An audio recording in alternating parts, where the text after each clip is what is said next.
करवा चौथ। इस बार करवा चौथ का व्रत 20 अक्टूबर 2024 रविवार के दिन रखा जाएगा। करवा चौथ के दिन सुहागिन महिलाएं पति की लंबी उम्र के लिए निर्जला व्रत रखती हैं। करवा चौथ का त्योहार कार्तिक कृष्ण पक्ष की चतुर्थी तिथि को पड़ता है। इस साल ये तिथि 20 अक्टूबर की सुबह 6:46 से लग रही है और इसकी समाप्ति 21 अक्टूबर की सुबह 4:16 पर होगी।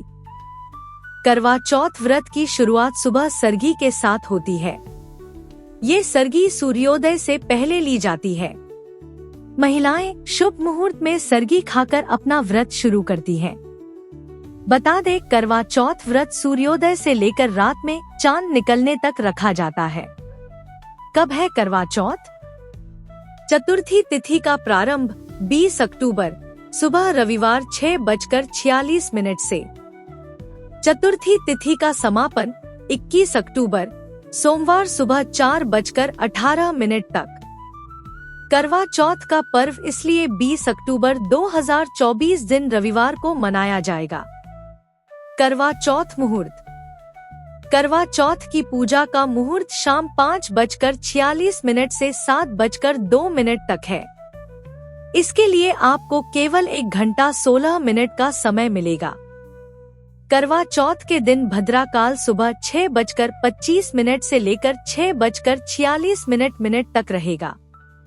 इस दिन 21 मिनट तक भद्रा का साया रहेगा, यानी चतुर्थी तिथि की शुरुआत और भद्रा काल समाप्त एक ही समय पर हो रहे हैं। इसीलिए करवा चौथ के व्रत पर इसका प्रभाव नहीं पड़ेगा। इस साल करवा चौथ पर भद्रा का साया मंडरा रहा है। ऐसे में महिलाओं को 12 नामों के साथ व्रत की शुरुआत करनी चाहिए। धन्या, दधिमुखी, भद्रा, महामारी, खराना, कालरात्रि, महारुद्रा, विष्टि, कुलपुत्रिका, भैरवी, महाकाली तथा असुरक्षयकरी। करवा चौथ पूजा सामग्री। करवा माता की तस्वीर और छलनी। करवा चौथ व्रत की कथा। मौली, अक्षत, कुमकुम, रोली, चंदन, फूल, कलश भर जल, हल्दी, चावल, मिठाई, कच्चा दूध, पान, मिट्टी का करवा, कलश, दही, देसी घी, शक्कर, शहद, नारियल, 16 श्रृंगार की सामग्रियाँ। सिंदूर, मेहंदी, चुनरी, बिंदिया, कंघा, बिछिया, मंगलसूत्र, महावर, नेल पॉलिश, चूड़ी, दीपक, अगरबत्ती, दक्षिणा के पैसे, मांग टीका, वस्त्र। करवा चौथ की थाली। करवा, सिंदूर, पानी का लोटा, छलनी, दीपक, मिट्टी के 5 डेलिया, कांस की तीलियां और मिठाई। करवा चौथ व्रत की पूजा विधि। सूर्योदय से पहले स्नान करके व्रत रखने का संकल्प लें। फिर मिठाई, फल, सेवई और पूड़ी की सरगी ग्रहण कर व्रत शुरू करें। संपूर्ण शिव परिवार और श्री कृष्ण की स्थापना करें।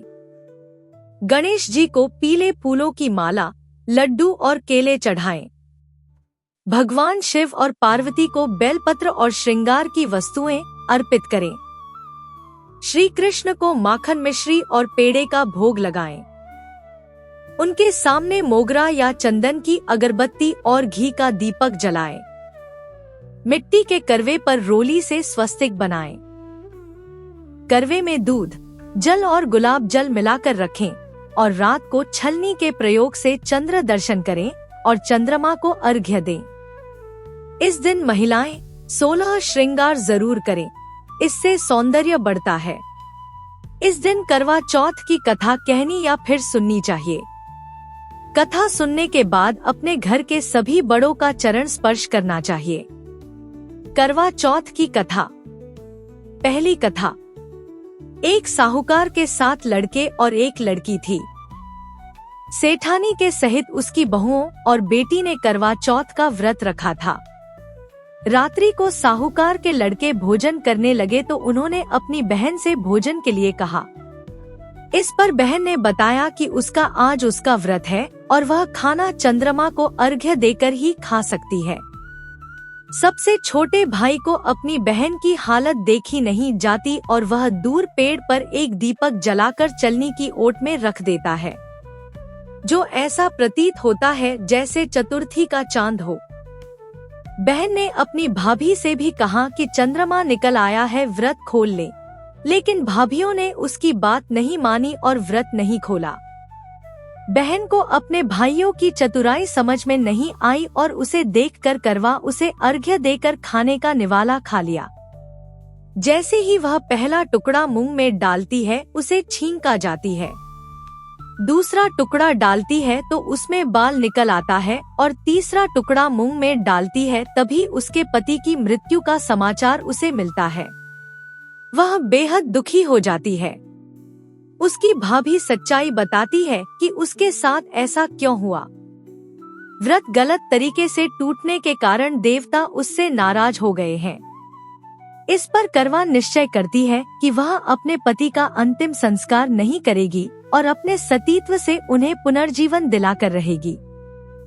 शोकातुर होकर वह अपने पति के शव को लेकर 1 वर्ष तक बैठी रही और उसके ऊपर उगने वाली घास को इकट्ठा करती रही। उसने पूरे साल की चतुर्थी को व्रत किया और अगले साल कार्तिक कृष्ण चतुर्थी फिर से आने पर उसने पूरे विधि विधान से करवा चौथ व्रत किया। शाम को सुहागिनों से अनुरोध करती है कि यम सुई ले लो, पिया सुई दे दो, मुझे भी अपनी जैसी सुहागिन बना दो, जिसके फलस्वरूप करवा माता और गणेश जी के आशीर्वाद से उसका पति पुनः जीवित हो गया। जैसे गणपति और करवा माता ने उसकी सुनी, वैसे सभी की सुने, सभी का सुहाग अमर हो। दूसरी कथा। करवा चौथ के व्रत का उल्लेख महाभारत में भी मिलता है। पांडवों पर लगातार आ रही मुसीबतों को दूर करने के लिए द्रौपदी ने भगवान कृष्ण से मदद मांगी। तब श्री कृष्ण ने उन्हें करवा चौथ के व्रत के बारे में बताया, जिसे देवी पार्वती ने भगवान शिव की बताई विधियों के अनुसार रखा था। कहा जाता है कि द्रौपदी के इस व्रत को रखने के बाद न सिर्फ पांडवों की तकलीफें दूर हो गई, बल्कि उनकी शक्ति भी कई गुना बढ़ गई। तीसरी कथा। करवा चौथ के व्रत को सत्यवान और सावित्री की कथा से भी जोड़ा जाता है। इस कथा के अनुसार जब यमराज सत्यवान की आत्मा को लेने आए, तो सावित्री ने खाना पीना सब त्याग दिया। उसकी जिद के आगे यमराज को झुकना ही पड़ा और उन्होंने सत्यवान के प्राण लौटा दिए। चौथी कथा।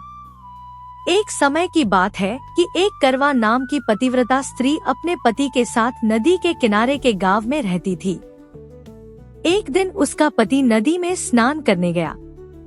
स्नान करते समय वहां एक मगर ने उसका पैर पकड़ लिया।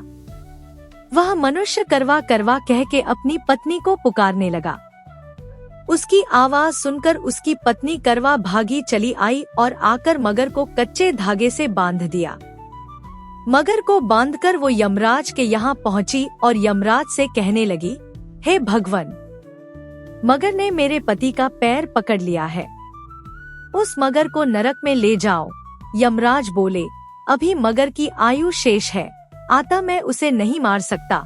इस पर करवा बोली, अगर आप ऐसा नहीं करोगे तो मैं आपको श्राप देकर नष्ट कर दूंगी। सुनकर यमराज डर गए और उस पतिव्रता करवा के साथ आकर मगर को यमपुरी भेज दिया। करवा के पति को दीर्घायु दी। हे करवा माता, जैसे तुमने अपने पति की रक्षा की, वैसे सबके पतियों की रक्षा करना।